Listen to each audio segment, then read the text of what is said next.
Boa tarde, ouvintes. Boa tarde, ouvintes. Sou Ana Paula Melim. Vou mediar essa mesa do terceiro webinar, que está sendo transmitido ao vivo da UCDB Virtual, com o apoio do Programa de Pós-Graduação em Educação, discutindo diálogo sobre múltiplos letramentos e a utilização das TDIC na prática docente. Em nome do GTED, gostaria de apresentar nossos convidados. Professora doutora Kátia Alexandra Godoy, da UCDB, que tratará da temática avaliação de material didático digital na formação continuada de professores do ensino fundamental.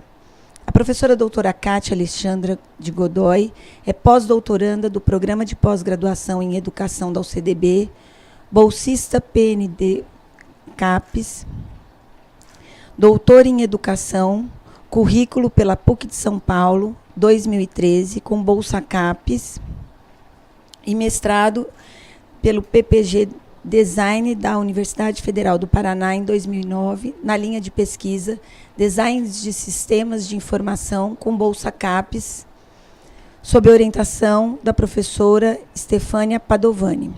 Bacharel em Desenho Industrial, com ênfase em Projeto do Produto, pela FAAP, em 93. Licenciatura em Educação Artística, com ênfase em Artes Plásticas, pela Faculdade de Artes do Paraná. Coordenadora adjunta dos cursos de formação do PROUCA, Programa Um Computador por Aluno do Estado do Tocantins, e vem publicando principalmente nos seguintes temas: tecnologia integrada ao currículo, formação de professores para escolha de materiais didáticos digitais, ergonomia de sistemas de informação e design da informação. Temos também convidado o professor mestre Joaquim Sérgio Borgato, da Universidade Federal, que abordará o tema design de materiais didáticos digitais em formato do audiovisual. O professor Sérgio possui graduação em comunicação visual pela Fundação Armando Álvares Penteado, 1984, mestrado em Comunicação Social pela Universidade Metodista de São Paulo, em 2001, e doutorando em Educação pela UCDB. Atualmente, é responsável pelo Laboratório de Produção Audiovisual da Universidade Federal, EAD, professor assistente da Universidade Federal no curso de Artes Visuais e tem experiência na área de comunicação e design, com ênfase em videodifusão, atuando principalmente nos seguintes temas: artes visuais, design, linguagem, comunicação, tecnologia, produção de material didático digital e ensino à distância. Todos os textos foram informados pelos autores. Bom, eu gostaria, então, de apresentar a forma como organizamos as atividades da mesa. Em primeiro momento, a professora Kátia fará uma exposição que terá duração de 15 a 20 minutos. Em seguida, o professor Sérgio também fará sua exposição com duração de 15 a 20 minutos e retornaremos com as discussões, que abriremos em torno de 50 minutos, para que todos possam participar com questões e estabelecendo um diálogo aí, para além do que já estamos aí durante o dia discutindo sobre o webinar. Então, Kátia, por gentileza, muito obrigada pela sua participação, já adianto, e te passo a palavra. Obrigada. Obrigada. Boa tarde. Eu quero agradecer os integrantes do GTED e principalmente a minha supervisora hoje do pós-doutorado, a professora Maria Cristina Paniago, pela oportunidade de apresentar parte da minha tese de doutorado, né, e trazer algumas reflexões para a questão da formação de professores. Então, a minha temática é a avaliação de materiais didáticos digitais na formação continuada de professores do ensino fundamental. Então, qual é o contexto dessa temática, né? Então, quando se fala em avaliação de materiais didáticos digitais, é importante falar que essa temática ela é um dos múltiplos temas das tecnologias digitais de informação e comunicação na educação. E trata-se de um tema que já tem alguns anos de pesquisa, né? uma pesquisa extensa na área, com pelo menos 20 anos, com propostas aí de diversos autores. Então, ao estudar tanto no mestrado quanto no doutorado e agora também no pós-doutorado, os instrumentos direcionados para os professores para a escolha e avaliação desses materiais, eu pude identificar que a presença desses instrumentos na literatura, ele não garante que os professores o conheçam e tampouco os utilizem na sua prática pedagógica, né? Tanto para escolher quanto avaliar um material no formato digital. Só que antes de eu prosseguir com a minha explanação, eu acho importante trazer dois conceitos, né? O que eu estou considerando como material didático digital e o que são os instrumentos de avaliação direcionados para a avaliação desses materiais, direcionados para os professores, né? Então, o primeiro conceito que eu trago é o de material didático digital, que eu optei por trazer um conceito específico, pois de acordo com Ramos, é um autor que eu utilizo muito. As vantagens de um conceito abrangente têm o seu reverso, ou seja, colocar no plano recursos diferentes entre si e diferentes também em vários formatos.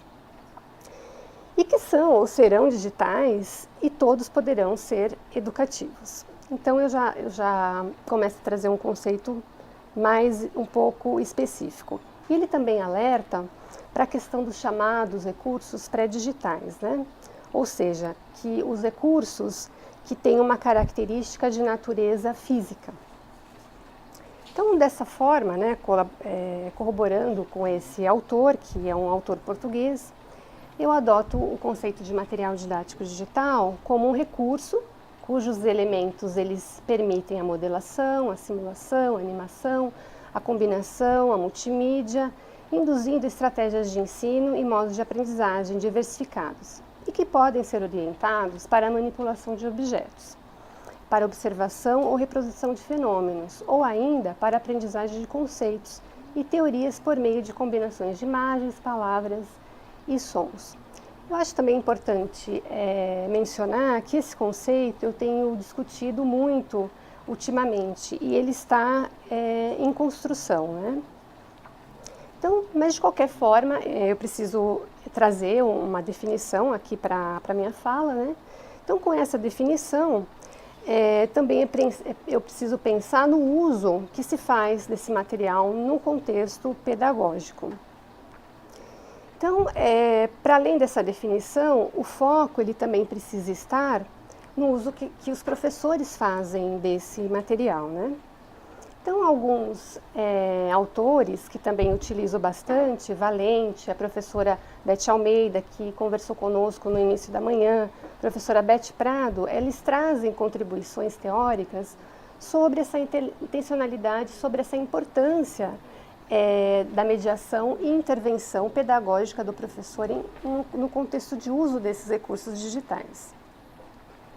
Então, retomando os estudos desses autores, né, verifica-se que dominar e compreender as potencialidades desses materiais é essencial para auxiliar os professores nesse processo de ensino-aprendizagem. Embora esse domínio tecnológico ele não seja um pré-requisito, o não domínio ele pode interferir nessas práticas pedagógicas. Então, esses domínios, né, um associado ao outro, eles podem trazer compreensões ao professor de como, quando, por quê, para que ele vai usar esses materiais no formato digital. Então, eu evidencio que a utilização desse material em contexto de uso, embora dependa de fatores tecnológicos, ele concretiza-se fundamentalmente na ação em contexto desse professor. Então, e é exatamente nessa ação em contexto, associada, né, como eu já disse, ao domínio, à compreensão dessas possibilidades desses materiais didáticos digitais, que esse autor, que eu já mencionei, Ramos, ele coloca que possibilitará e auxiliará os professores a adquirirem competências criteriosas relacionadas a esses materiais. por meio da avaliação que eu trato e estudo desde o mestrado, né? Essa avaliação de material didático digital, realizada por professores, ela vem sendo discutida por diversos autores, né? E não só da área da educação, mas de diversas áreas do conhecimento. Então, esses autores são proponentes de diversos instrumentos avaliativos. Mas, na maioria desses instrumentos, eles são direcionados para uma classificação final desse material. Alguns autores, né, eu levantei 3 autores, Costa, Chagnesi, Ramos, Teodoro, eles apontam para a discussão desse material em contexto. E é nesse contexto que eu foco os meus estudos, né, nesses instrumentos direcionados para professores e que eu posso trabalhar no contexto da prática pedagógica desses professores.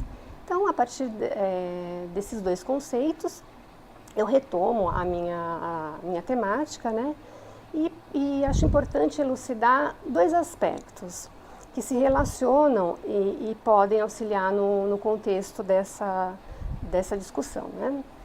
O primeiro é o aumento da disponibilidade de materiais didáticos digitais na atualidade, né?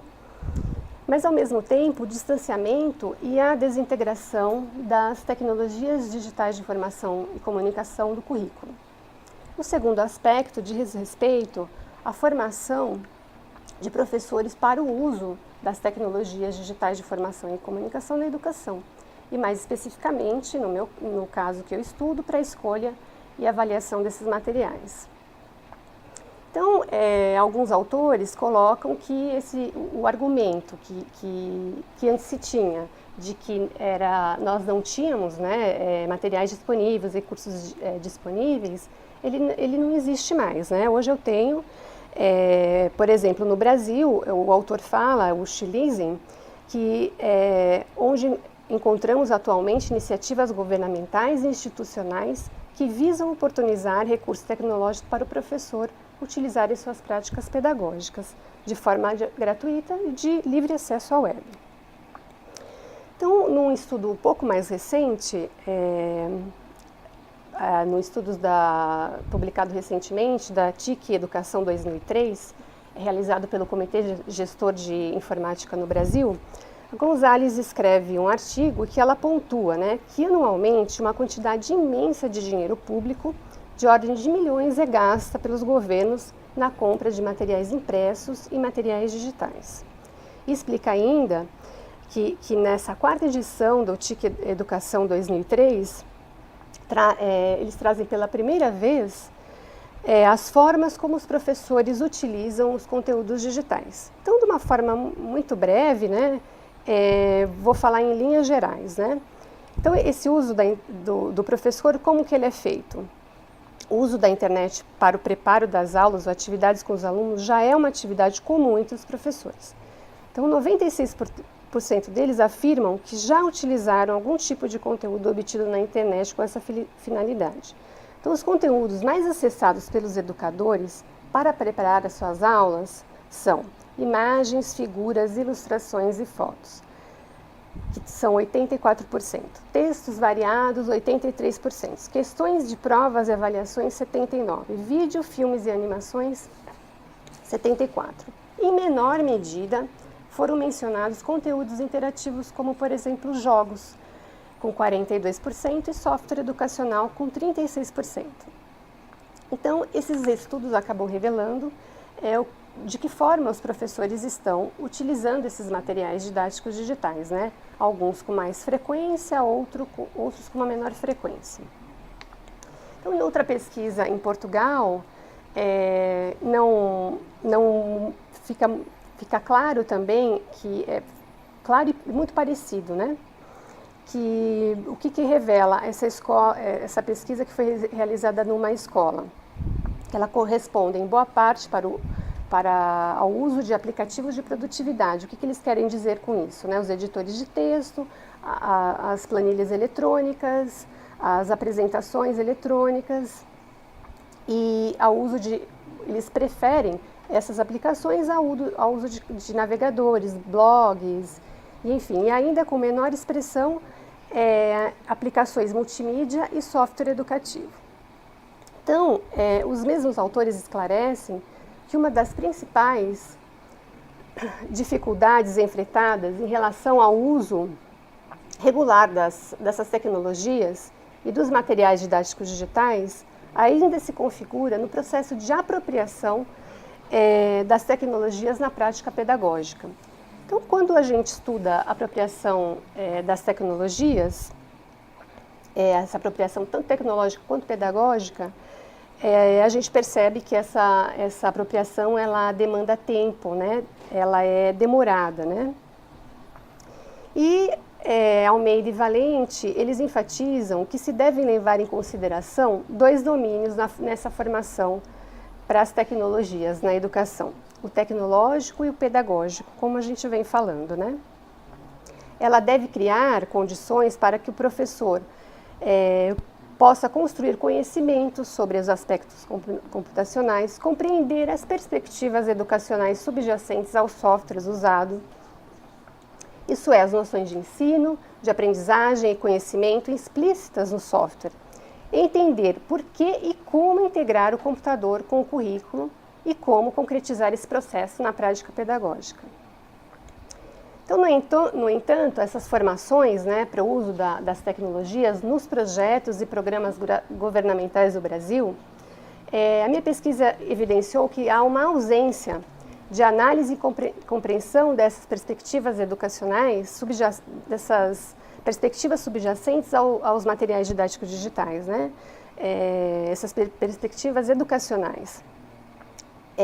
Além disso, também a ausência de uma perspectiva de uso desses instrumentos para que esse professor possa ter condições de escolher e avaliar esse material. Então, a partir dessas considerações, eu verifiquei a necessidade de dar início a uma aproximação. Claro que o meu tempo é curto e eu não posso trazer todos os relatos, todas as experiências, mas assim, de modo muito geral, os resultados, o que ficou evidente nos resultados, né? No momento da utilização desse instrumento de avaliação contextual, ficou evidente, né, a importância da articulação desses materiais didáticos digitais para a realização da prática pedagógica, considerando o que os professores começaram a considerar e levar a relatar, né, as características dos alunos, os recursos de apoio que eles utilizavam, como eles organizavam o contexto, utilizando essas tecnologias.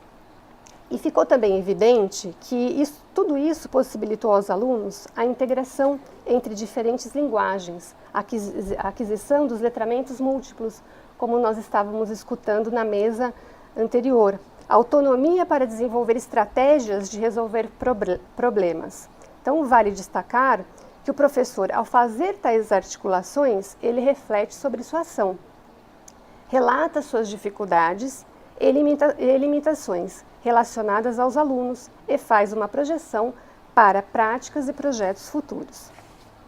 Então, já nas considerações finais, então a questão que me instigou e que tanto no mestrado quanto no doutorado e agora também no pós-doutorado, que ainda me instiga, né, é como contribuir para que os professores em formação assumam uma postura crítica e reflexiva diante das escolhas dos diversos materiais no formato digital disponíveis para utilização na sua prática pedagógica. Então, para finalizar, eu considero que a escolha e a avaliação dos materiais didáticos digitais é um eixo central na formação, no processo de formação desses professores. As formações nessa perspectiva pode possibilitar o desenvolvimento da autonomia desse professor, auxiliando a fazer escolhas críticas, oferecendo a eles a oportunidade de eles próprios descobrirem, refletirem e analisarem sobre o uso pedagógico desses materiais no contexto de uso. Termino, então, consciente de que isso é um processo que acontece gradativamente. Nos projetos que pude participar, nos projetos de políticas públicas que pude participar, para a utilização das TICs na educação, e nos projetos de formação continuada que tenho participado na UCDB, essa perspectiva leva tempo e planejamento para realizar esse processo. Então, muito obrigada.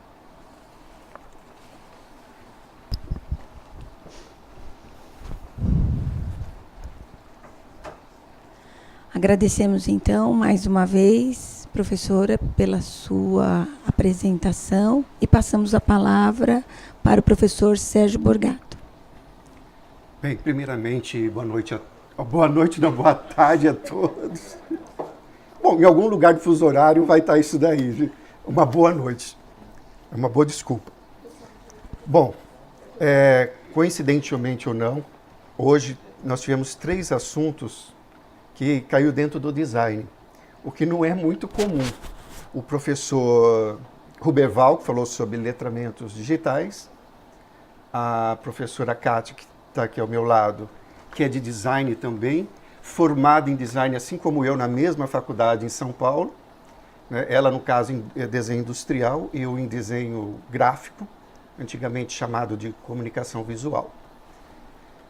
O que a gente começa a perceber é que as tecnologias digitais, elas estão interferindo tanto e de uma forma tão grande dentro do processo da educação que precisamos, de alguma forma, assim como disse a professora Elizabeth hoje de manhã, nos apropriarmos de uma forma que seja possível fazer parte do currículo de qualquer curso. E ela usou uma palavra bastante forte. A tecnologia veio como um arrombamento, né? É uma coisa que não tem muita saída fora disso daí. Lembrando sempre, claro que esse é um caminho ainda a ser percorrido, as coisas não estão todas fechadas, não existe manual para tudo, né? Estamos nessa construção. É como se estivéssemos num avião em alto mar, ele dá defeito e temos que arrumar enquanto está em voo. É isso que a gente vem fazendo dentro dessa metáfora. Então, a partir dessa minha formação, primeiro em design, depois mestrado em comunicação, agora o doutorado em educação, e sempre trabalhando o design junto com a comunicação, que, ao entrar na EAD da Universidade Federal de Mato Grosso do Sul, como responsável pelo laboratório, assim como esse laboratório que estou aqui, na Universidade Católica Dom Bosco, me defrontei aquilo que já era esperado. A dificuldade dos professores em assimilar esta linguagem, né, que é diferente de uma sala de aula, para disponibilizar o seu conteúdo.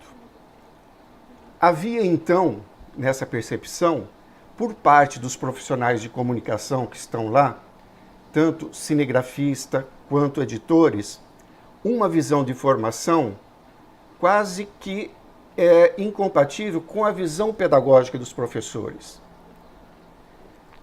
É claro que cada um dentro daquilo da sua formação.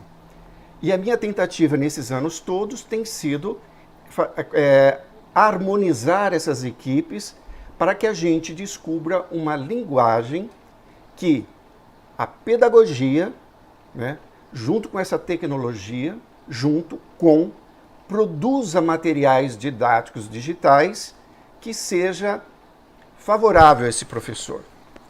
A Kátia falou em seleção de materiais didáticos lá para o 1º e 2º graus, em que o professor também, numa vastidão de possibilidades, como fazer essas escolhas. No meu caso, que eu trabalho com a EAD, é o seguinte, o professor, ele não vai pegar um material pronto nesse caso. Ele vai ser o produtor desse material, através das videoaulas e outras formas de aula em formato de vídeo. É aí que começa, então, um grande desafio para esse professor, que estava acostumado com uma sala, com uma interação direta com o aluno, e agora ele tem que fazer como eu, falar por uma câmera, imaginando que atrás dessa câmera existam muitas pessoas que estejam prestando atenção. Para isto, esse professor, esses técnicos da comunicação, do design e da pedagogia precisam se conversar, se articular para formar uma possibilidade de linguagem adequada a essas novas necessidades da educação, do ensino à distância. Aqui eu estou falando apenas da formação continuada, porque ainda nós teremos que pensar nisso depois, numa outra vertente, da inicial. Então, esses professores que hoje estão na EAD, eles tiveram a formação tradicional da sala de aula. E evidentemente que uma câmera, para quem não está acostumado, pode ser assustador. Então, este foi o primeiro problema que eu verifiquei e que estou nesse caminho da pesquisa no doutorado para encontrar algumas questões. E por que eu procurei no design? Além de ser minha formação, justamente por isso, né? Que o design ele entra nesse multiletramentos, né? São novas formas de fazer a leitura. E eu vou colocar aqui uma definição de design para vocês entenderem o que de fato é design, porque a palavra design surge a todo momento. Design de unha, design de sobrancelha, tudo virou design.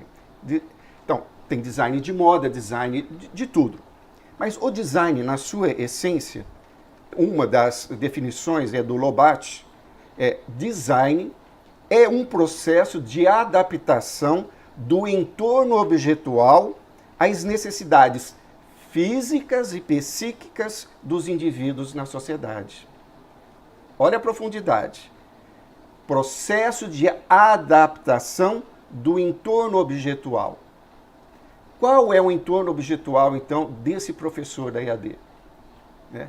Ele, na sua parte, desse objeto, é o seu estúdio, é o estúdio de televisão. Eu só estou parando no estúdio porque tem outras possibilidades. É nessa parte aí que ele vai...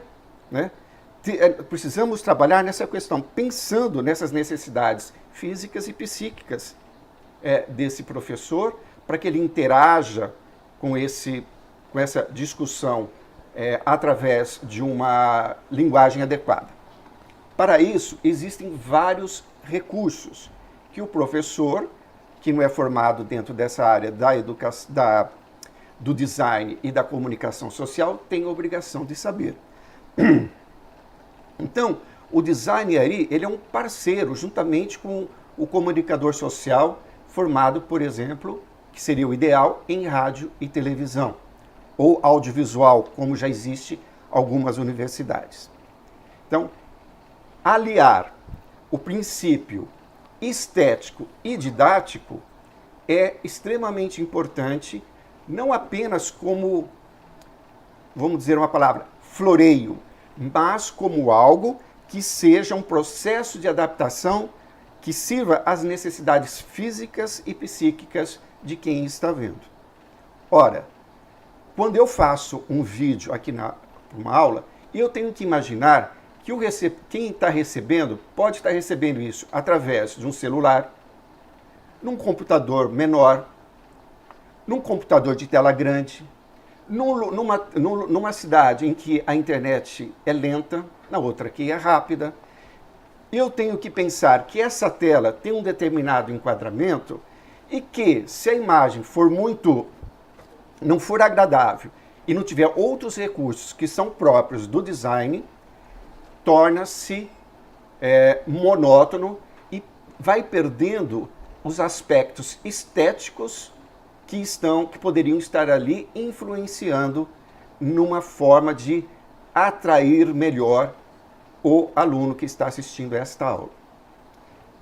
Vocês que assistiram hoje às palestras da manhã, observaram que a professora Elizabeth Bianconcini Almeida, ela estava falando de um escritório que acredito que seja lá na PUC. Ou na casa dela? Na casa dela. Ela estava na casa dela, num escritório que tem muita madeira, percebia as prateleiras, a câmera não estava tão perto dela, isso que estava gravando direto do computador, num ângulo mais alto, pegando mais ou menos até aqui do ângulo dela.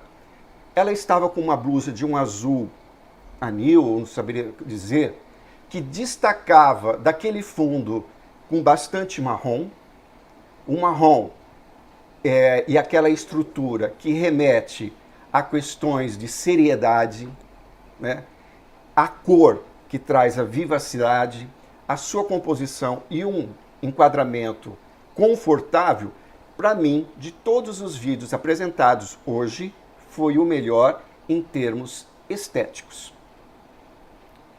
Para vocês verem como pequenos detalhes são importantes, assim como o professor já falou. Olha, quando eu vou fazer uma página, diagramar uma página de uma revista, para quem é da área do design, sabe que a parte superior do lado direito da folha é mais importante. E por que é mais importante?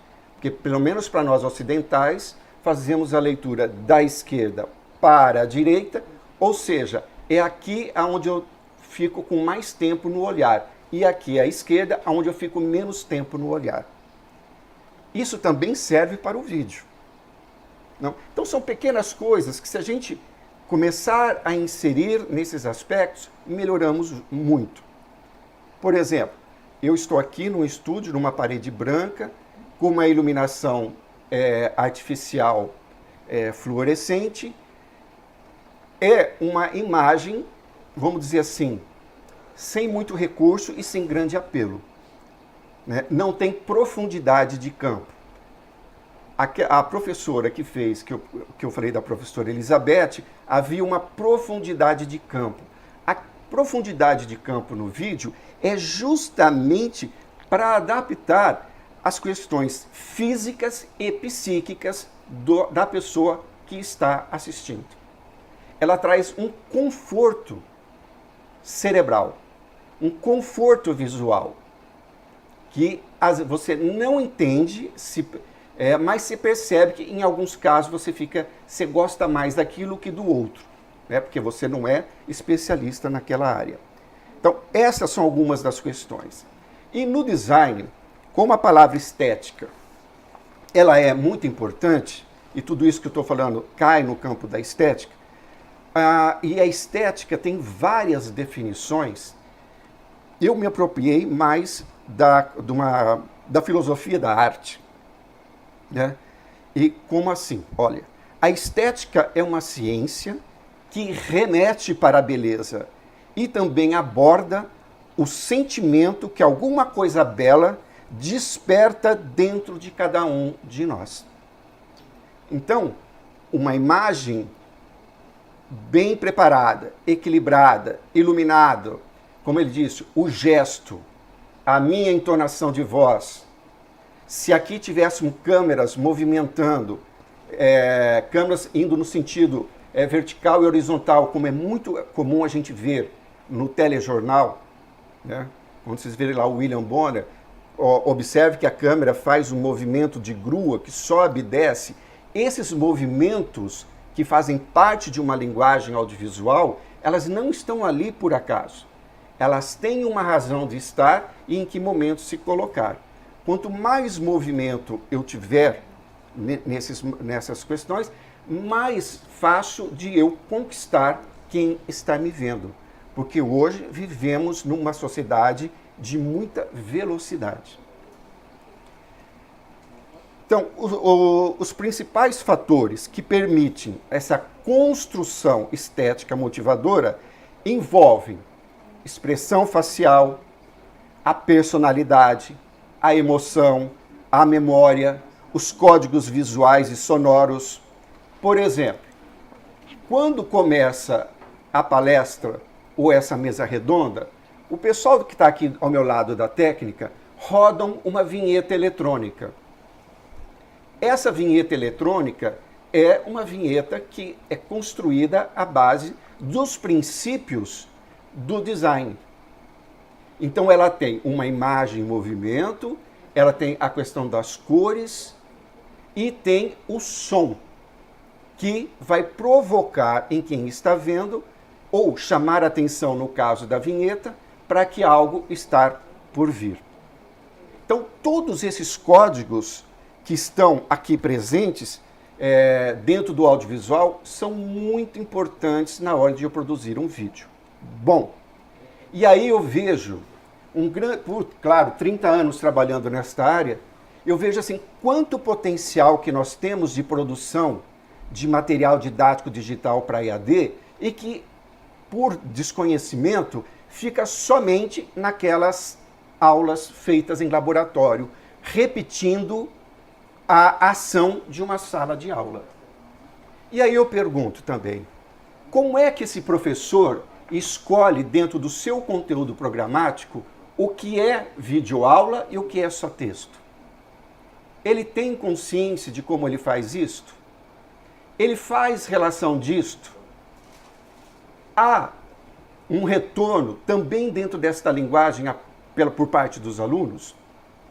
Então, todas essas questões é que eu espero, durante a minha pesquisa do doutorado, encontrar para, assim, colaborar com uma formação continuada para professores dentro dessa questão das TDICs, né? Essa forma de eu falar, conhecer, demonstrar alguma coisa. Veja um exemplo. Quando a gente fala em AD e audiovisual, eu percebi lá muito claramente. No curso de matemática, eles necessitam de uma forma de fazer aquelas contas todas, e quando eu cheguei lá, fazia na lousa, na sala de aula. O professor gravando, gente gritando no corredor da universidade, som horroroso, gravado direto com a câmera, que era uma câmera amadora. E tudo aquilo, de que adianta? Né? Quando eu entrei lá, fizemos um projeto para que construísse um estúdio que fosse adequado, com revestimento acústico, com iluminação, e como o estúdio era muito pequeno, eu precisei resolver essa questão da profundidade de campo utilizando um recurso muito comum chamado chroma key, que é aquele efeito que você recorta o fundo, né? Se aqui está tudo branco, eu tiraria esse branco e colocaria uma imagem atrás. Essa imagem em terceira dimensão, com uma profundidade, torna-se mais agradável para quem está assistindo. Então, essas coisas que eu estou aqui dizendo, que eu estou falando assim de forma muito simplificada, porque vai muito mais do que isso daí, é que eu espero conseguir, né, um acordo dessa equipe multidisciplinar e que a gente consiga, a partir daí, propor, então, uma segurança para o professor, para que esse professor não fique só restrito a uma aula frente a um monitor. Lá nós usamos muito o recurso da computação gráfica. Por exemplo, aula de biologia. A professora queria fazer uma experiência e queria demonstrar a experiência. Elas estavam falando só em aula. Então pegamos as câmeras, fomos para o laboratório, a professora fez uma aula no laboratório e ela foi demonstrando passo a passo como fazer aquela determinada experiência. É claro que é muito mais rica do que se ela ficasse dentro de um estúdio. Então, é isso, gente. Design não é beleza pela beleza, mas é beleza estética para que haja uma harmonia entre todas as partes e que chegue num acordo que agrade e acrescente, no nosso caso, o conhecimento. Obrigado. Bom, queria agradecer também ao professor Sérgio, dizer que nós também agradecemos todos os participantes. Nós temos aqui comentários, né? E eu gostaria de começar, então, com algumas perguntas para iniciar aí os professores para a seleção e avaliação de materiais didáticos digitais. E aí também queria aproveitar para registrar, né, o agradecimento da Mônica Vargas pela sua maravilhosa apresentação. Com a palavra, professora Kátia. Obrigada, Mônica. Bom, vou tentar... o que eu posso falar para a Cristina, e que nós estamos agora juntas nessa pesquisa, é que como construir essa formação. Realmente é algo que eu me pergunto todos os dias, né? Mas o que eu fiz e o que eu tenho feito é trabalhar com instrumentos de avaliação. Eu expliquei um pouco o que são esses instrumentos, né? Então, o que eu venho fazendo nessas formações? Sempre levo um material didático digital para ser discutido e contextualizado por esses professores. Geralmente, esses professores buscam esse material, ou quando a gente também tem uma questão que aconteceu recentemente, que às vezes eles não encontram nas áreas que eles procuram. Não acho na matemática, não acho no português, não acho no direito, né? Eu tô falando de ensino superior agora. Não acho, então há assim uma questão aí na busca desses recursos, né?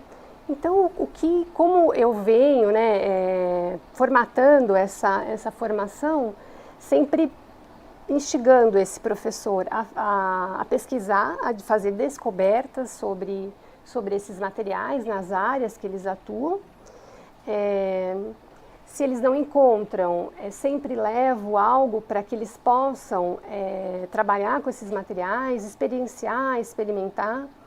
E em seguida levo um instrumento que eu também usei na tese de doutorado, que ele chama Plano de Avaliação Contextual. É de um autor que eu citei, inclusive, na apresentação, Ramos e outros autores, né? Então, esse instrumento é dividido em 3 partes, né? Então, eu tenho uma primeira parte que ele vai fazer um planejamento de uso desse material, uma segunda parte que ele vai utilizar esse material com os alunos, e uma terceira parte ele vai fazer uma reflexão sobre esse uso. Então, são experiências que eu tenho feito e que tenho tido retornos positivos, né? Claro que já usei outros instrumentos de avaliação, mas esse, como diz respeito ao contexto, como o professor precisa fazer esse planejamento, eu acho que ele é mais adequado para utilizar nessas situações da prática pedagógica, né, ou no contexto mesmo de formação desses professores. Então, resumindo assim de forma bem breve, né, é dessa forma que venho trabalhando nas formações. Obrigada, Kátia. Eu vou fazer uma pergunta agora que nós recebemos aqui também da Cristina, né, para o Sérgio. Como promover o diálogo entre o design e a pedagogia? Pensando um pouco a questão do princípio estético e o princípio didático. Bom, no caso do EAD que eu vou falar, porque é a minha maior proximidade com isso daí.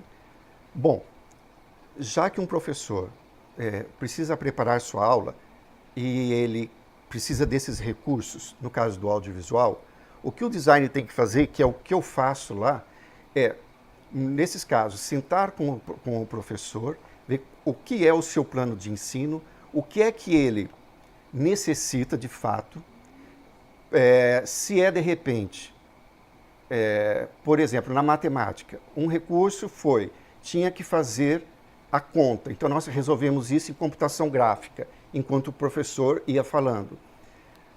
Então, com o professor, eu vou apresentando para ele as possibilidades.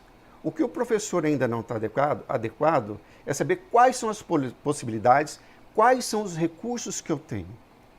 Então, eu sempre coloco em contato o pessoal da comunicação, o professor, e vamos para o estúdio, e ali às vezes até algum professor chega e fala assim, eu gostaria que tivesse tal coisa. Eu posso até dizer, isso aqui não dá, porque não temos todo o recurso, mas podemos fazer algo semelhante desta outra forma. Então, a melhor forma é o diálogo, primeiramente, ali que o avião está em voo. A outra forma, algumas coisas que nós já fizemos na Universidade Federal do Mato Grosso do Sul, são cursos de formação continuada. Infelizmente, esses cursos de formação continuada não são tão bem planejados, eles vêm de última hora para resolver alguma questão. E aí é que a sequência não é dada, né? E aí pega aquele pequeno fragmento daquele conhecimento que depois precisaria evoluir e não evolui. Então, o que eu espero depois ao voltar é conseguir fazer um planejamento que cumpra várias etapas, onde o professor e a equipe tenham um diálogo, o professor conheça as capacidades que nós temos no design e na comunicação, e os de comunicação e do design saibam interpretar os desejos, as necessidades desses professores. Muito obrigada. Ainda uma outra questão, professor, é da Arlinda, que ela diz assim: Sérgio, ao trabalhar os designs junto aos elaboradores, quais são os processos de adaptação que você trabalha? Como é feito esse diálogo de multilateralmente? Como é que é feito esse diálogo? Multiletramentos, desculpa. Vai mais ou menos dentro daquela resposta que eu estava comentando. É sempre o diálogo direto com os professores. Tem certas coisas que não você pode fazer de forma coletiva. Algumas precisam fazer de forma individual. Essa é a minha tática lá. Então, dependendo da área, e se é o professor mais afeito já a essas tecnologias ou não, eu procuro trabalhar de forma individual. É claro que eu estou numa realidade da Universidade Federal, onde não são tantos cursos dentro da EAD, o número de professor também não é tão grande, e eu tenho essa possibilidade de trabalhar essa questão de forma individual. A minha proposta é que mais adiante, porque lá está construindo um prédio só para a formação continuada de professores, é que tenhamos ali um núcleo só de formação de professores para o uso das tecnologias, independente da área, né? Já fizemos também alguns pequenos cursos para a engenharia. Obrigada. Gostaria de agradecer as participações. Estamos recebendo aqui a comunicação da Delma, que adora a fala do professor Sérgio, outros participantes que estão gostando muito desse momento. E eu gostaria de fazer uma pergunta para a Kátia, pergunta da Miriam. Kátia, de que forma a seleção de material didático digital pode ajudar o professor a tornar as aulas mais atrativas para o aluno? Quais seriam os recursos midiáticos importantes na seleção do material para as aulas? Miriam, é uma pergunta muito boa, né, e desafiadora, né? Mas falar de qual seriam os recursos, né, os melhores recursos, acho um pouco complicado, né, falar de qual seria o melhor. Por quê, né? Porque acredito que esse professor, ele tem uma aula, ele tem um planejamento e eu não posso dizer a ele, olha, esse recurso é melhor, porque pode ser melhor para mim, mas não precisa ser necessariamente melhor para ele. Tudo depende do contexto dele, né? Do contexto da prática pedagógica dele. Então, é muito complicado dizer isso para o professor. Professor, olha, utilize isso é bom, isso é mais adequado. Mas, na verdade, eu acho que ele precisa fazer essas descobertas, né? Por quê? Porque a mesma prática vai demandando essas questões, né, desses recursos, né? É como os autores que a gente estuda falam, né? O tecnológico demanda da prática e a prática demanda do tecnológico. E eu acho que essa reflexão também se aplica aos materiais didáticos digitais, né? Não existe um melhor, existe o adequado para usar naquela situação, naquele determinado momento que o professor está trabalhando na prática dele. O objetivo, né, com que eu trabalho, a perspectiva com que eu trabalho é de dar condições para que esse professor possa refletir sobre esse material que ele vai trabalhar, né? Por meio desses instrumentos que eu expliquei. Então, ele busca, faz uma busca geral, o que ele tem para trabalhar naquela determinada aula, como que ele quer trabalhar, e daí ele vai fazendo uma reflexão, vai pensando, vai fazendo o seu planejamento e vai refletindo sobre essa prática, né? E vai refletir na ação, e vai refletir depois da ação. Então, é esse exercício de reflexão que esses instrumentos possibilitam, né? Para que ele possa chegar a uma conclusão, né, de que aquele material que ele usou é adequado, ou ele pode chegar à conclusão de que aquele material que ele usou não é adequado para aquele momento, ou para aquela prática dele. Bastante oportuno isso que você está colocando, Kátia, e eu aproveito para trazer o comentário do João Paulo, quando ele diz que acho que o maior desafio dos professores está em aliar materiais para uma aula prática, usando uma web aula, já que temos aí aulas específicas onde o professor precisa usar materiais sintéticos, como é o caso de anatomia humana, para demonstrar o funcionamento de um órgão.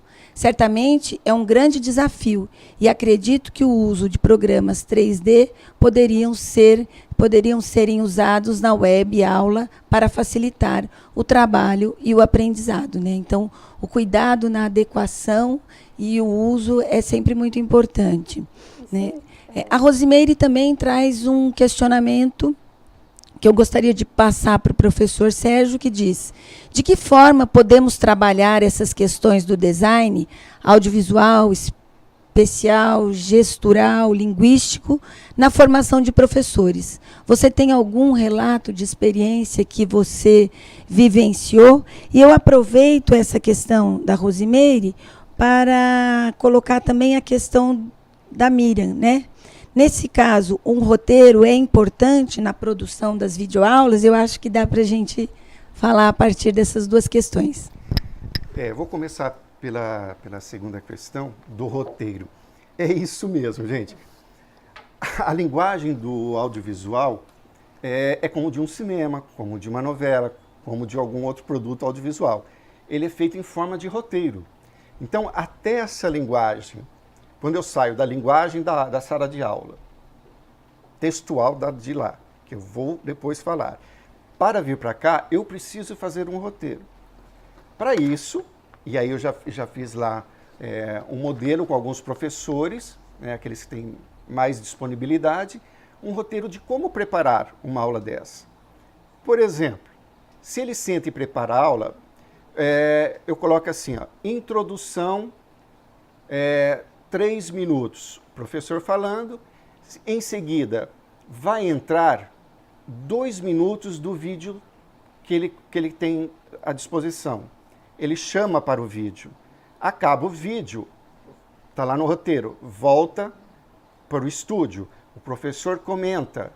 Em seguida, enquanto o professor está comentando, com a sua voz em off, ou seja, por trás, surge slides que vão ajudando a complementar a sua ideia e os seus conceitos através daquilo que ele está falando. Fora isso, eu ainda posso, em alguns determinados momentos, acrescentar alguma trilha sonora. Então, fazer um roteiro para uma aula é o ideal. não é fácil ainda convencer os professores, porque é essa disponibilidade de trabalhar essa nova forma de adaptar. Que dá impressão para o professor, eu falo por mim que eu sou professor, eu estou acostumado a andar para lá e para cá, gestuar, eu uso muito, acho que todos nós professores usamos muito da redundância, né, na hora de falar, de estar numa sala de aula. E no vídeo, a redundância não funciona. A redundância tem que vir através de outras possibilidades. A redundância vem pelo vídeo, a redundância vem por uma imagem, a redundância vai vir por outras formas, por outros letramentos, se eu posso dizer assim, né? Então, preparar um roteiro é um ponto importante. Isso numa aula que é em estúdio, mas de repente o professor pode propor, ele quer fazer em forma de um pequeno documentário. Por que não? Ele não precisa estar em todos os vídeos como se fosse uma aula. Ele pode preparar como se fosse um documentário. Ele descreve, pode passar para a equipe de produção que vai produzir, assim como numa produtora de vídeo. A outra questão era? A outra questão é de que forma podemos trabalhar essas questões do design na formação de professores, né? E aí eu aproveito também para registrar o comentário da Eliane Braz, né? Se torna menos maçante a utilização da estética visual? Não tem a menor dúvida que usar a estética deixa menos maçante. Tenta imaginar, lembra da frase que eu falei? O design é um processo de adaptação do entorno objetual às necessidades físicas e psíquicas do indivíduo. Tenta imaginar essa folha aqui, se eu escrevesse ela do começo ao fim, daqui desse espaço até aqui, fechado de letra, sem espaço branco, sem essas margens, você enlouqueceria, você não lê, você pega e vai, o seu cérebro recusa. Né? Eu não estou falando de coisa apenas floreada, eu estou falando de coisas da cognição do ser humano. Então, quando eu faço dentro de um parâmetro que é estudado pela gente, do design, eu estou trabalhando para que esse receptor da mensagem receba da forma mais agradável possível. E acrescento uma palavra, emoção. Tá? Todos nós, por exemplo, a minha geração foi educada pela televisão e pelo cinema. As novas gerações mais próximas estão educadas pela televisão, pelo cinema e pela internet. Tudo isso nos constituiu e nos proporcionou referências. Então, quando eu vejo um vídeo que é desagradável, ele não é só desagradável aleatoriamente.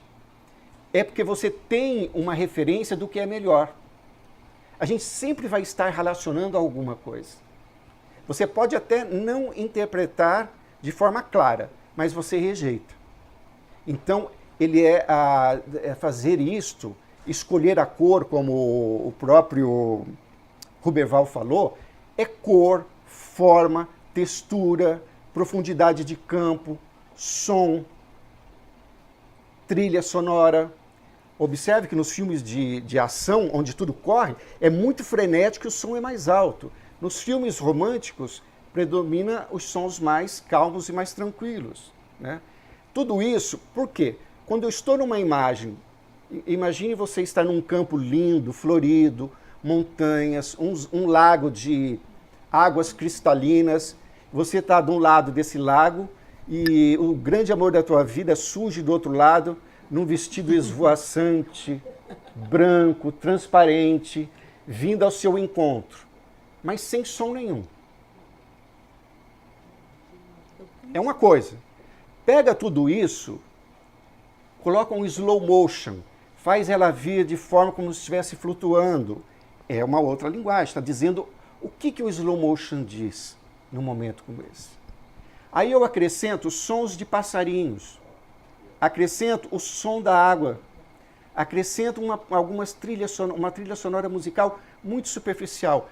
Tudo isso, todos esses fatores vão ampliar a minha percepção daquela cena. Então, ela aumenta a nossa capacidade de interpretar aquilo que está sendo mostrado. E isto, a educação não escapa. Acho que foi, não sei se foi o Huberval, alguém falou hoje de manhã, da pedagogização, acho que foi a professora Elizabeth? Cláudia. Da pedagogização do material. Né? Então, eu não preciso pedagogizar demais, que eu vou estar rompendo com uma linguagem que já está estabelecida. Eu tenho toda essa potencialidade que o design, que vai trabalhar tudo isso que eu te falei, o gestual, a escolha da roupa, a cor, o ambiente onde as coisas estão, tudo isso é extremamente importante para que compreendamos aquela mensagem que está sendo enviada para nós. Não é por acaso que os telejornais da noite, podem observar, todos, sem exceção, predomina a cor azul. Azul e branco. Por quê? Porque à noite o nosso cérebro já está muito cansado, passou o dia inteiro, trabalhou, foi para a escola, é o trânsito. Então a cor azul, com aqueles tons mais pastéis, eles acalmam a nossa mente. Mais alguma coisa que vai junto dentro desse contexto faz com que aquilo seja mais agradável para mim. Os telejornais da manhã, observem, trazem cores mais quentes. O amarelo, tipo pôr do sol, porque você está despertando, você está com energia, você quer vitalidade para poder sair e agir. Pode prestar atenção que os cenários predominam os tons laranja. Então, todas essas questões são muito importantes e passam batido. Isso não está exigindo nenhuma fortuna para você resolver. Você entendeu? São pequenas coisas que vão facilitar e proporcionar que aquela sua aula, que aquele seu conteúdo programático seja o melhor possível e seja compreendido por esse aluno.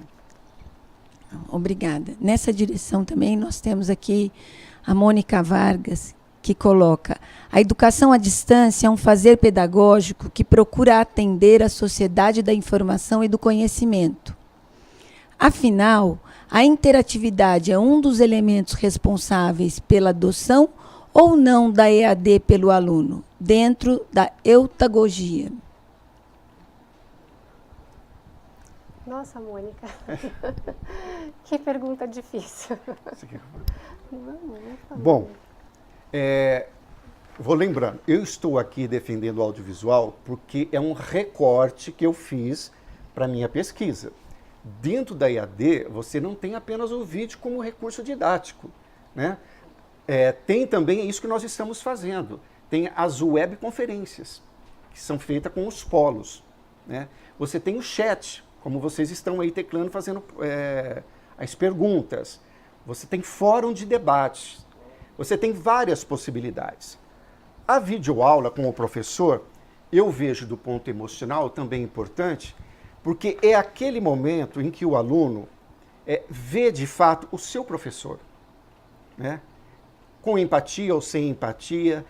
Aquela pessoa que fala, não apenas manda texto, é um ser humano que tem uma identidade física, né? Então, e que a gente está acostumado desde criança na escola a ter contato visual com o professor.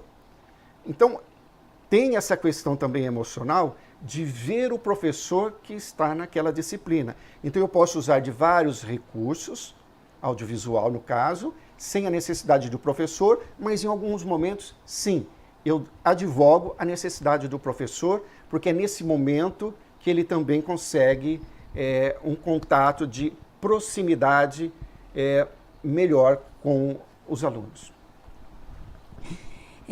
A Blanca também está participando aqui, colocando: sabe-se que o professor deve ser um bom comunicador. Mas falando em comunicação por meio dos materiais didático-digitais, como fica essa habilidade do professor? Quais suas especificidades?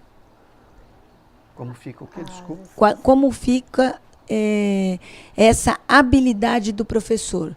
Quais suas especificidades? Olha, as habilidades, se ela estiver falando de escolhas, né, desses materiais, eu acho que ele precisa, nós precisamos, né, nós formadores, precisamos dar condições para que ele possa desenvolver essas habilidades de escolha. Você pode repetir a pergunta, Ana Paula? Sabe-se que o professor deve ser um bom comunicador. Okay. Mas acho que tá falando mais. em comunicação por meio dos materiais didáticos digitais, como fica a habilidade do professor? Quais as especificidades estão aí envolvidas nessa habilidade? Eu imagino que é isso que a Blanca está querendo saber. Tá. Eu acho que não é muito diferente do professor que está no presencial, que ele é um comunicador. A diferença é que eu comunico de forma direta e tem uma interação direta. E através dos meios tecnológicos, né, eu tenho que ter outras habilidades como comunicador, como ela bem, acho que está colocando. Né? Só que não é tão diferente. Né? Se eu sou capaz de me expor na sala de aula, expor em frente a uma câmera é uma questão de tempo. Né? Eu acho assim, eu me lembro que quando eu entrei pela primeira vez numa sala de aula, assim que a aula acabou, eu saí correndo para o banheiro. De tão nervoso que eu fiquei. Então, provavelmente o professor no começo vai ficar, mas eu acho que assim, quando você tem uma equipe que acolhe, que procura dar tranquilidade, que é o que a gente procura fazer lá, faz com que ele respire, deixe ele à vontade no sentido de que se errar, volta, nós estamos aqui gravando, não é ao vivo. Né? Esse professor vai treinando, a gente não aprende as coisas do dia para a noite. É um fazer contínuo que vai fazendo de você um professor comunicador melhor. Vou aproveitar que você está com a palavra, Sérgio, e a Imaculada Vale, ela coloca assim, se você poderia falar a respeito de algum curso de design instrucional, talvez que você conheça ou que você indique, eu acho que é um pouco nessa direção. Olha, é claro que sim, que teria que ver o que está acontecendo agora, eu não saberia te dizer o que está acontecendo. Quem costuma ter até à distância é o Sesc Senac de São Paulo. Lá na Vila Mariana, eles têm um polo, não sei se chamar polo deles, que só trabalha com a parte de arte e design. E eles têm vários cursos de pós-graduação na área de design. Provavelmente lá tenha de design instrucional. Né? Que, olha, talvez você precisa ver no programa o que eles estão chamando de design instrucional. Que de repente não é o que você está esperando. Tá? Porque o que eu estou falando não é instrucional. Agora, eu acho que assim, se você quiser, uma boa dica para todos, se quiser conhecer um pouco mais de design, além de ter vários textos na internet, tem uma editora no Rio de Janeiro chamada 2AB, que é especializada em design. Lá tem vários livros que você pode comprar, que é garantido, vai chegar na sua casa, e você vai poder ter alguma noção melhor sobre o design. Bom, nós temos aqui também a participação, eu não sei se é dessa forma que pronuncia, né, da Reisoli, né, que diz assim, Kátia, você falou de Almeida, Valente, Elizabeth, e eu acrescentaria Leia Fagundes. Estes pensadores têm uma história nas TICs e na educação. Pergunto, quais são os entraves que possibilitem esse casamento TICs e educação? É o currículo? São os métodos? O que você poderia falar a respeito? Qual o nome da pessoa? Reisoli. Desculpe, eu não entendi o nome dela, mas de qualquer forma... Reisoli. Reisoli. sem dúvida, a professora Leia é a referência, né? Eu vou explicar por que não a citei, né, nessa explicação. Porque eu tive um contato muito próximo, né, e me refiro muito a esses professores que eu citei em função da minha formação. Mas, claro, que a professora Leia é uma referência, né? Sem dúvida alguma. E a respeito, e a cito sempre, né? De acordo com o que nós estamos escrevendo. Daí você me pergunta quais são os entraves, né? Se é o currículo. Eu acho que não sei se dá para falar. Desculpe, Ana Paula. Os métodos. Eu não sei se dá para falar assim quais são né, todos esses entraves, né? Eu poderia falar de por exemplo, né? Num país, né, que você tem dimensões continentais, eu acho que a formação para o uso das tecnologias ainda é muito pontual. E hoje a professora Maria Elizabeth falava de manhã sobre isso, né? Eu tenho, por exemplo, nos projetos de políticas públicas, né? Eu tenho várias iniciativas desde a década de 1980 e todas muito pontuais, né? Então eu acho que a formação de professores talvez fosse um entrave. Por exemplo, e isso também está associado a essa apropriação tecnológica e pedagógica desse professor. Também acho que é um entrave, e isso implica nessa formação desse professor também. Então, falar de entraves, nós temos muitos, né, entraves, né, mas o que eu posso falar para você é que eu acho que essas formações que deveriam ser olhadas com mais cuidado, né, que elas deveriam ter mais formações para que esses professores pudessem trabalhar com o uso dessas tecnologias, explorar essas tecnologias. E quando eu estou falando disso, eu estou falando de projetos que são de políticas públicas, né, de âmbito nacional. Não estou falando nada regional, mas eu estou falando de Brasil, né, pensando no Brasil como um todo.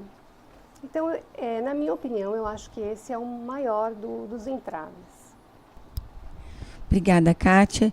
Eu queria aproveitar um pouco para registrar alguns comentários, né? Como o comentário da Cristina, que coloca aqui de uma maneira muito bonita e, ao mesmo tempo, muito provocante, né? Gostei de reencantar a educação. A Adelma também coloca, tudo isso tem a ver com reencantar a educação, dar sentido, significado mais amplo, né, pelos sentidos.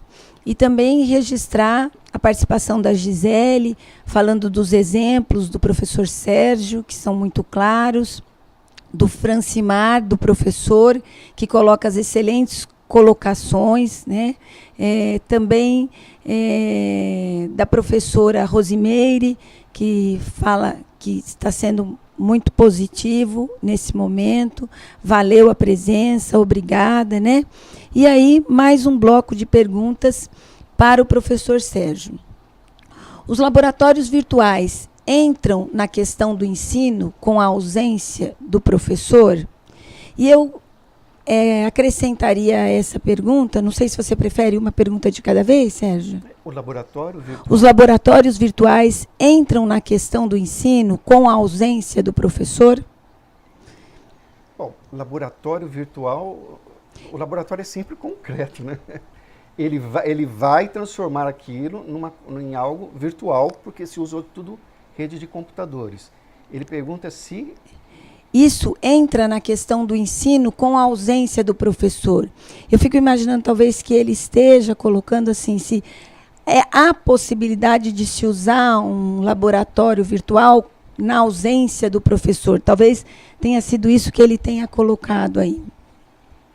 Olha, eu vou tentar explicar, porque eu não consegui captar bem a pergunta. Se o professor e a sua possibilidade junto a um laboratório, se ele não é necessário... A pergunta que ele coloca é essa, mas eu acho que o que se aproxima é esse sentido que você está dando, Sérgio. Talvez esclareça alguma questão. O professor é imprescindível. Não adianta Isso colocar ou montar, se for no caso uma equipe de design de comunicadores, não que não adianta, não que ele não vá fazer, mas eu não acredito que para a educação isso vai alcançar todos os objetivos. Eu acho que dentro dessa estrutura é justamente o professor que vai dar o tom do conteúdo, do que é importante, junto com essa equipe. Essa equipe está ali para dar a estrutura para que se produza esses materiais. É esse o meu ponto de vista. Então, é o professor com a equipe, mas é o professor que dá o tom. Porque, às vezes, isso já aconteceu comigo lá. A gente fica tão entusiasmado em colocar algumas coisas que a gente acha que é importante visualmente, aí o professor vai lá ver e fala, não, mas isso aqui, se você colocar essa imagem ou esse símbolo aqui, isso coloca tudo por terra aquilo que eu estava falando. E eu estava entendendo aquilo como algo que ia acrescentar. Então, nem sempre algo estético que eu queira colocar pode ser o melhor. Aí é importante que o professor esteja junto. Então, nada é depois transmitido, lá pelo menos, sem que o professor assista à edição. Porque ele assiste a edição pronta e aí sim, tendo o aval dele, está ok ou não está? Precisa alterar alguma coisa por alguma razão? Altera-se. Ou seja, a palavra final sempre é do professor. Professor, ainda nós temos aqui do professor Francimar uma questão que ele coloca. Quando surgiu a EAD, as pessoas ficaram muito assustadas com a enxurrada de informações. Você acredita que o professor consiga hoje trabalhar com seus alunos, se privando de alguns recursos, por exemplo, a internet? O que você pensa a esse respeito? Privando da internet? Bom, alguns recursos, né? Por exemplo, a internet. Não, a internet é imprescindível aí, né? Por exemplo, no caso mesmo dos vídeos, tem muita coisa que já está pronta e disponível, né? Que você não precisa nem fazer. O professor pode usar aquilo ali já como referência. Como que é mesmo? Você acredita que o professor consiga hoje trabalhar com seus alunos se privando de alguns recursos? Como, por exemplo, a internet? Poder pode. Eu acho, por exemplo, não falando de EAD agora, falando do professor que está em sala de aula. Se ele se sente desconfortável, se ele não domina a tecnologia, algumas tecnologias, é melhor ele fazer a melhor aula possível que ele está acostumado a fazer.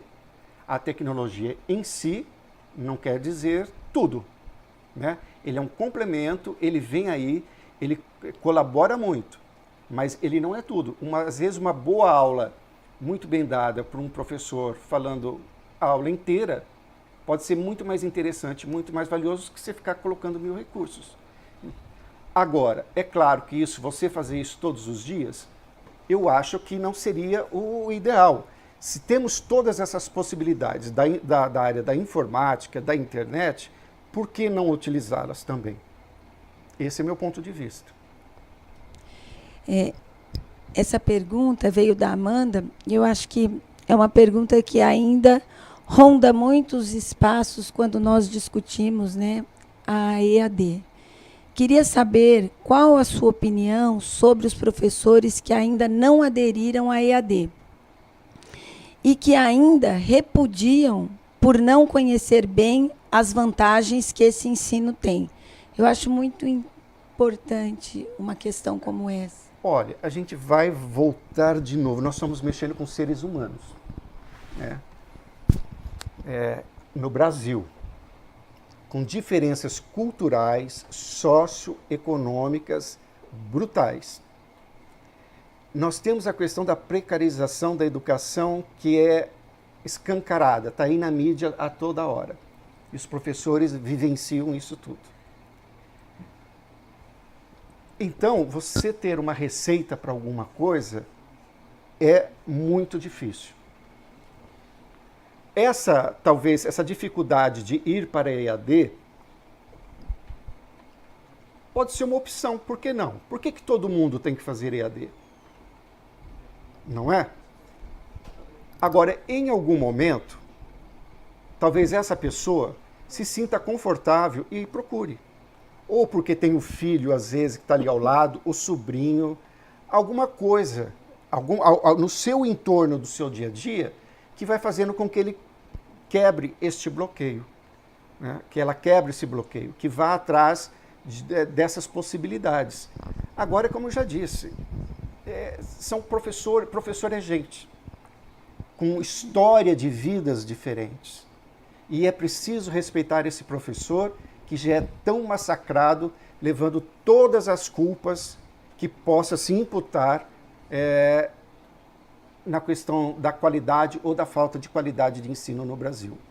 Porque ninguém, a questão macro-política, nunca fala da precarização, daquele professor que sai de um colégio que fica de um lado da cidade, dá 2 aulas e corre para o outro lado da cidade para mais 2 e passa o dia nesse corre-corre, às vezes com 40 horas, 60, em sala de aula.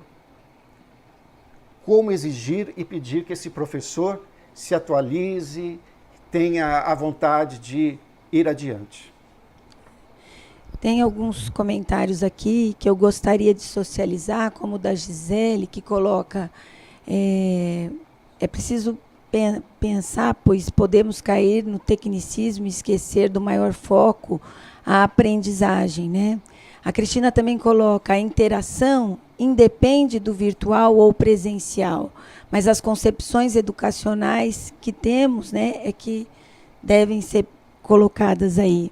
Ainda em relação aos comentários, a Janete também faz um comentário dizendo: essa interação e discussão acerca das TICs deveria acontecer com mais frequências na escola pública, né? E a Cris coloca: concordo, as concepções que temos de educação e EAD interferem bastante na nossa prática, se ela passa a ser positiva ou dialética, né? E a Eliane Brás coloca também: acredito que muitos ainda têm muito receio do novo. Então, não sei se vocês gostariam de comentar a esse respeito alguma coisa. Olha, eu não sei se é receio ao novo, né? Nós estamos imersos aí numa cultura e nós falamos aí no decorrer do dia todo, né? Mas quando eu penso nesse professor, e como o Sérgio colocou, eu não posso responsabilizá-lo, né? Porque não usa ou porque usa, né? Mas sim dar condições para que ele possa fazer uso disso, né? Então é isso que eu quero deixar pontuado, né, nessas questões. Como que era a mesma pergunta? Não, foi um comentário. Foram comentário. Vários comentários. Tem uma pergunta aqui do Fábio, que ele diz assim: quais aspectos devem ser considerados na elaboração de materiais didáticos para EAD, considerando as múltiplas realidades existentes no país? Como elaborar um material que contemple as diversas realidades, sem negligenciar as especificidades locais? E eu me permito fazer um comentário. Excelente questão, Fábio. Nós precisamos sempre pensar nas especificidades, sim.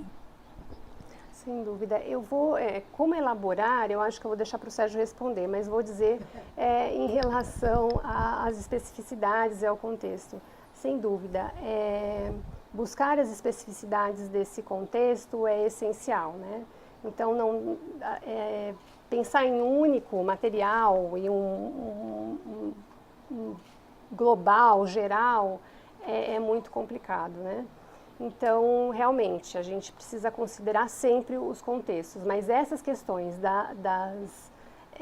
como elaborar, eu deixo para o Sérgio responder, que certamente ele vai responder melhor do que eu. Eu penso que é o seguinte, vai depender muito da consciência crítica, do comprometimento desse professor. Se ele é um professor comprometido com a educação, ele vai ter sensibilidade para olhar para esses alunos que estão em polos fora da sua cidade, né?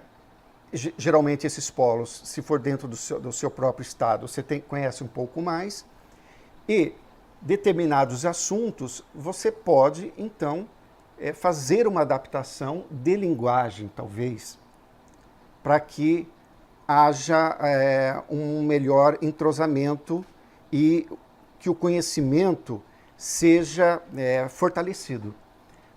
Agora, quando a gente fala, novamente voltando, que professor, em que condições esse professor está? Se é um professor como eu lá, que às vezes tenho 12 horas de sala de aula, eu tenho o resto para planejar, para pesquisa, é uma coisa. Se eu tenho um professor que a gente sabe que tem algumas universidades de ensino à distância, em que o professor tem uma grande quantidade de aluno, fica muito difícil pedir que esse professor consiga ver especificidades por todos os lados.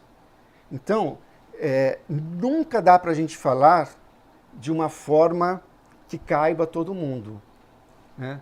Professor e professores, né? Situações e situações.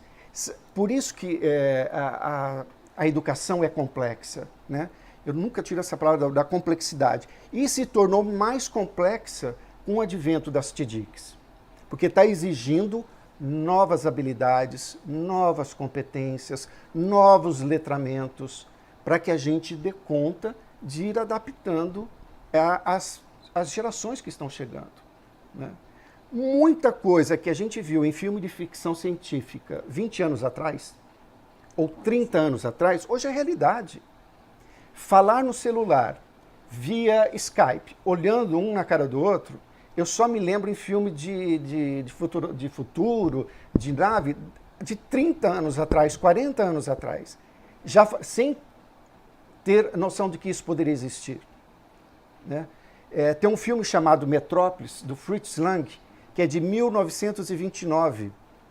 Né? Nesse filme de ficção, ele já imaginou uma sociedade morando em megalópolis, e ele já imaginou uma sociedade robotizada, e já imaginou uma pessoa conversando através de uma máquina, se olhando. Isso em 1929. Então, aquilo era ficção científica. Hoje é realidade. Então, imagina o que vai ser daqui mais 20 anos. A internet no Brasil tem 20 anos. 1995 é a data oficial no Brasil. O que são 20 anos, né? Eu estou tendo a oportunidade de acompanhar aqui, os comentários não param, e aí eu quero registrar, indo ao encontro do que você colocou, né, o que a professora também falou sobre a precarização do trabalho docente. Ainda é uma grande barreira que temos que transpor, né, infelizmente, assim. Tudo sob a responsabilidade sempre do professor também é uma questão que nós precisamos estar atentos aí, inclusive quando a Kátia traz, né, as reflexões sobre a formação desses professores, né? A Cristina também coloca uma questão para que os dois pudessem comentar, né, quando ela registra aqui: a minha preocupação é centrar o olhar no design e secundarizar o ensino e a aprendizagem. Seria uma tola preocupação? Não, não é uma tola preocupação, né? Por exemplo, nos estudos que eu faço, né, eu utilizo o design como metodologia e também trago como conceito, né? E como eu faço isso? Eu estudo um assunto parece próximo do Sérgio, mas ele se distancia em vários momentos, né, dessa questão do material didático digital. Então, penso que o design, enquanto conceito, na minha perspectiva, nos meus estudos, ele vem como um planejamento, em seguida como um replanejamento, né? Então, na medida que eu penso em formações de professores, eu penso em design da formação dos professores, né? E esse design enquanto planejamento, né? E assim que toda uma construção, por exemplo, de uma formação para a escolha e avaliação de materiais didáticos digitais, que é a temática que eu estudo. E quando termino essa formação, eu penso sempre um novo redesign, um novo replanejamento de tudo isso. Então, não é uma questão tola, né? Mas eu acho que é uma questão da gente poder conceituar a forma que nós estamos integrando esse design à educação, né? Então, na minha perspectiva, eu integro dessa forma, né? Como metodologia que entendo o contexto, faço intervenções, faço planejamentos e faço replanejamentos, né? A partir desse contexto. Então, é nessa perspectiva que eu compreendo o design. Olha, eu até estou fazendo o doutorado em educação, porque como eu tenho graduação em design e comunicação social no mestrado, trabalhando 30 anos na área de comunicação social e design, e 18 anos como professor, eu sentia necessidade dos conceitos e aprofundamento da educação. Isso, para mim, mudou já nesse quase um ano e meio, mudou muito a minha forma de pensar e trabalhar as questões pedagógicas, lá na produção de material didático.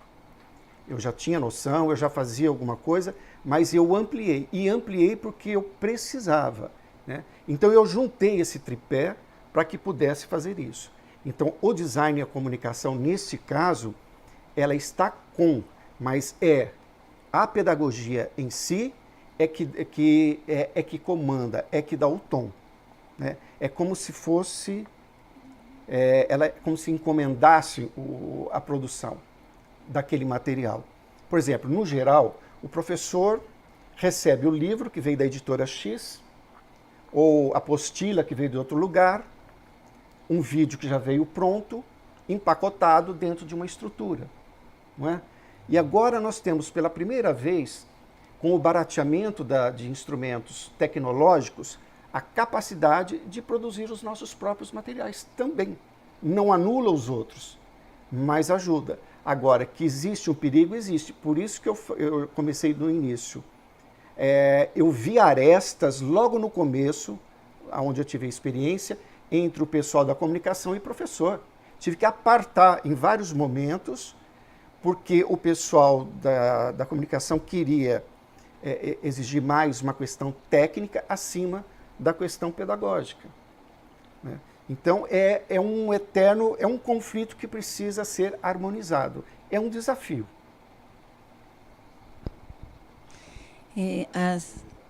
As questões não param, né? E nós estamos, assim, bem próximo de finalizar essa mesa e gostaria de lembrar que nós ainda temos mais uma mesa, né? E contar com a participação de todos. Muitos estão aí aguardando também a próxima participação, né? Tem aqui uma questão que a Giane Sampaio diz assim que, aproveitando a pergunta do Fábio, né, em relação à elaboração do material, ela gostaria de saber se existe um período, um prazo, uma validação de manutenção e atualização desse material, né? Se o professor define um período para realizar essa validação e essa manutenção desse material que é publicado, que etc. Olha, no caso da EAD, é como em sala de aula. eu dou uma aula de uma disciplina esse ano, o ano que vem eu vou pegar outra turma. Às vezes é outra história, eu preciso refazer, repensar. É um eterno redesign. Da mesma forma é com o vídeo, não altera. Eu às vezes coloco lá, pensei, só que mais adiante eu cresci como profissional, eu aprendi mais alguma coisa, eu percebo que agora essas novas turmas têm outra perspectiva de enxergar e de atuar, eu refaço e tiro aquilo de circulação. Fica lá na videoteca da coisa. Então, eu acho que essa atualização é quase que uma necessidade que nós professores sentimos, principalmente naquilo que a gente chama de videoaula. Agora, tem outras coisas que são mais, por exemplo, um 3D que você construa lá com a sua equipe para explicar célula, aquilo é aquilo e vai continuar sendo aquilo por muito tempo, né? A menos que alguém descubra que não é mais daquela forma. Então, eu gostaria, nesse momento, de dizer o quanto a participação de todos, né, é importante para que a gente possa estar sempre ampliando o nosso diálogo, que é um objetivo do webinar, e gostaria de, em nome do GTED, agradecer a participação da professora Kátia, do professor Sérgio, de todos os inscritos, né, e pedir que aguardem que teremos mais uma mesa na sequência dos nossos trabalhos. Daqui a alguns minutinhos, a palestra do Dr. Sebastião Pereira dos Santos, né? Ele vai falar do programa Um Computador por Aluno na visão dos jovens das escolas públicas de Goiânia e vai ser mediado pela nossa querida Rosimeire Regis, que estará aqui no desenvolvimento dos trabalhos na sequência. Muito obrigada e eu vou pedir só um intervalinho e mais uma vez agradecer aos professores. Obrigada. Obrigada.